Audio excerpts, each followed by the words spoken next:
Alrighty, welcome to a way overdue random cast. How's it going? It's been a while. But You missed us, didn't you? considering I didn't think so. Shut up. Shut your freaking mouth. Shut your face. Alright, considering that this weekend is Father's Day, Mm-hmm. I think we should do a little Father's Day thing. Okay. Got a memory of your dad kind of thing? Yeah, or like maybe the best advice your dad ever gave you or something like that. Okay. Now, if we went with like my biological father, it'd probably be like, whatever you do, just don't get caught. But Okay. he's more of a fun kind of a guy. And my stepdad, he was, I don't know, Tom's, sitting and talking to Tom, he can be there for hours. Oh, yeah. He's just one to give all kinds of really good advice. Honestly, it's always like financially, I know, the one thing that he will never leave alone is oil changes. I am 40 years old. He will go to my car. He will check my oil without me knowing while I'm in the pool and then come out and be like, you need to change your oil. So he's really, really, I think that's probably the biggest thing that has stuck with me my entire life has been oil changes. So you're welcome, Speed Loop. Well, probably the thing that my dad used to say all the time that sticks with me, and it doesn't make sense, but it does. But my favorite line was, I may be dumb, but I ain't stupid. I can see you using that on a daily basis. I've used it quite often, actually. Because, yeah, I guess it implies that you're not in the know, but you're not completely blind to what's going on. So I always thought that was kind of cool. It's funny, too, because it comes full circle, doesn't it? Yes, it does. Mason thinks I'm stupid all the time. Yeah. 13-year-old that thinks I'm stupid.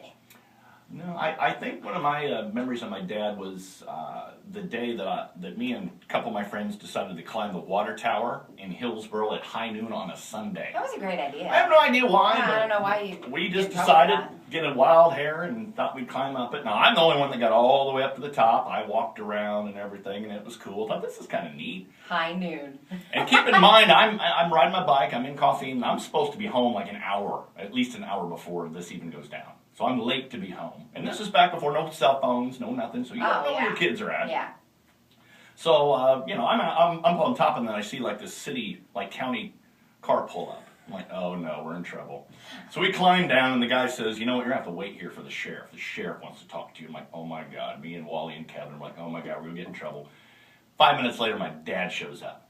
He gets out of that car. He's like, you get your ass in the car. I go, I can't get in the car. Why not? Because I have to talk to the sheriff. The sheriff! I think my dad lost half of his hair in that one moment in time. Now, were you more scared of the sheriff or your dad? Dad. For sure. But ends up, the sheriff, something had happened. He couldn't make it, so they kind of just let us go. He couldn't make it. You know what? No, there's something. No, seriously, there was something that happened. There was some incident. A crime? So he couldn't make it. So the drive from the ballpark to my parents' house is about 5 miles. I bet it took us 20 minutes to get home. Oh. Yeah. But that's a good memory, Dad, because you know what? Back then I was like, oh, why are you so mad? Now I'm like, man, if I caught Dylan climbing the water tower. Yeah. Oh. Yeah. You better be thankful all my hair's gone already.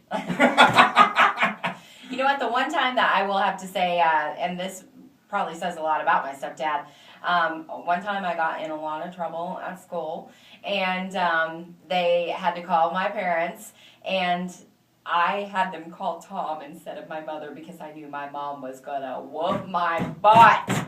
So they called Tom at Air King and had him come get me from school, and he goes, go to your room and stay there. And I was like, okay, and I heard my mom come in, and then I heard do, and coming towards my room, and I just remember being very thankful that he picked me up from school that day, not my mom. Because later that day, she marched me across the track field, and I had to apologize to the teachers that were involved. And all right. I'm crying, and everybody's staring at me. It was a fantastic, you know what? It was a lesson learned. I will say that. I would think so. Happy Father's Day. Yes, happy Father's Day. To my dad and my stepdad, and to all the great fathers out there. All right. Can I say happy birthday? Happy birthday. Yeah, you can say happy birthday. Right. Happy birthday to my daughter. Happy 21st birthday. Yes, 21. 21. Oh, my. I don't even know what to expect, honestly. We're in trouble. We are in trouble. Yes, we are. Well, it was good knowing her. It's good knowing her. She's turned 21. She's gone. We'll never see her again. And she's celebrating in Vegas. I know. Well, I Courtesy get of to my parents. celebrate in Hillsborough on a Tuesday night, and they carded me twice in the same place. That's right. Woohoo! Happy Father's Day. Later.